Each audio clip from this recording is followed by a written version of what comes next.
हरे कृष्णा साथियों, मैं आपका दोस्त जितेंद्र सागर, अंक ज्योतिष face reading tarot card expert. अपने इस चैनल में आप सभी लोगों का हार्दिक अभिनंदन और वंदन करता हूं। जात न पूछिए काहू की जो गुणवंता हुए। ये शास्त्र प्रमाणित बात है कि जिस व्यक्ति में गुण होते हैं, तो जिस तरीके से कस्तूरी मृग के भीतर पाई जाती है, तो जिस तरीके से कस्तूरी की महक अपने आप में अद्भुत होती है, इसी तरीके से किसी के गुणों की जो बात होती है वो अलग होती है। तो गुण और लक्षणों पर अगर हम चर्चा कर रहे हैं तो एक ऐसा अद्भुत विषय है कि कबीरदास जी ने ना जाने कितने दोहे, ना जाने कितनी चीजें इन गुणवान लोगों के लिए लिखी, और उसी में ये लाइन थी कि जात ना पूछे काहू की जो गुणवंता हुए। कि गुणवान व्यक्ति को कभी भी जातीय संबोधन से संबोधित नहीं किया जा सकता, क्योंकि संसार में अगर कोई भी चीज कम्युनिकेट की जाती है तो वो है आपके कर्मास। इसीलिए जिस तरीके से हमारी जातीय व्यवस्था है, जातीय व्यवस्था में बताते हैं, आपने सुना ही होगा 4 वर्ण है। तो वर्णों की अगर हम चर्चा करें तो ये हमारे पूरे शरीरों के अंग हैं। ये स्थान हमारा ब्रह्म स्थान है, ठीक है। इसके अलावा ये स्थान हमारा क्षत्रियों का स्थान है।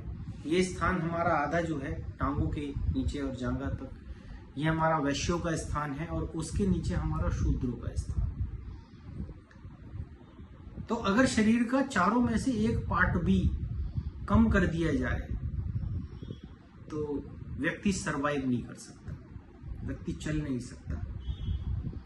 अगर किसी के हाथ ना हो वो तब भी बेकार है, अगर किसी का धड़ ना हो वो तब भी बेकार है, अगर किसी का पेट ना हो वो तब भी बेकार है, और अगर किसी के पैर ना हो तो सबसे ज्यादा जो दास हैं उनको महत्व दिया जाता है।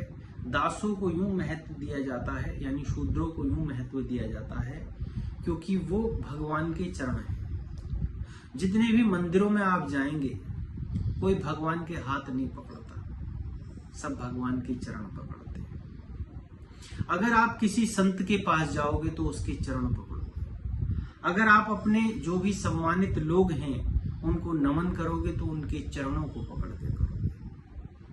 यानी शूद्रों का अपना अलग एक महत्व है, तो इसलिए दासों को नमन करना बनता है। फिर भी कबीरदास जी ने जैसे बहुत सुंदर लाइन लिखी, मैं अगेन रिपीट कर रहा हूं कि जात न पूछे काहू की जो गुणवंता हुए। क्योंकि गुणवान व्यक्ति को जातीय बंधन से कोई लक्षण नहीं होता। अगर मैं जातीय गुणों की बात करूं तो आपकी जो भी जाति है अगर श्रेष्ठ है और आपके कर्म उस तरीके के नहीं है तो आपको ये शोभा नहीं देता। नाम है आपका राम, काम कर रहे हो आप रावण का, ये भी आपको शोभा नहीं देता। यानी अपने नाम को और समाज को सार्थक करने के लिए आपको क्या करना पड़ेगा, एक सामंजस्य बनाने के लिए आपको सही और अच्छे गुणों के साथ, भगवान का केवल एक गुण है, और चाहे आप किसी भी जाति, धर्म या वर्ण से आते हो, समानता का गुण।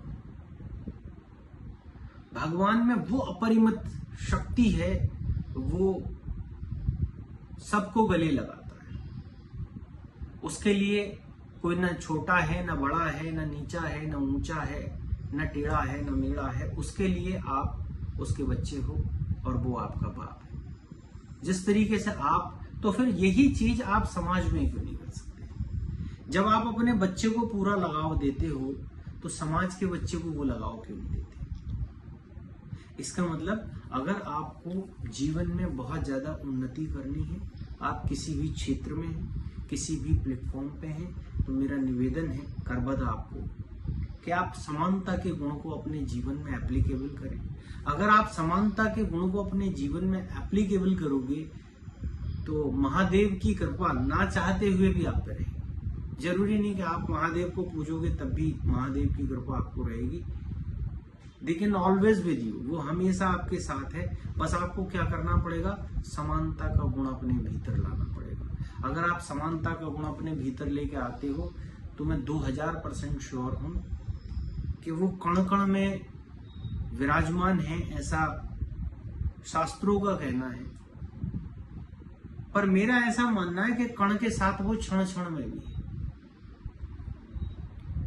वो बारीक से बारीक चीज को भी पहचान लेता है और विशाल से विशाल चीज को भी पल भर में नष्ट कर सकता है। उसकी वो अपरिमित क्षमता है, सामर्थ्य है। तो ऐसे देवादिदेव महादेव के चरणों में दास का नमन।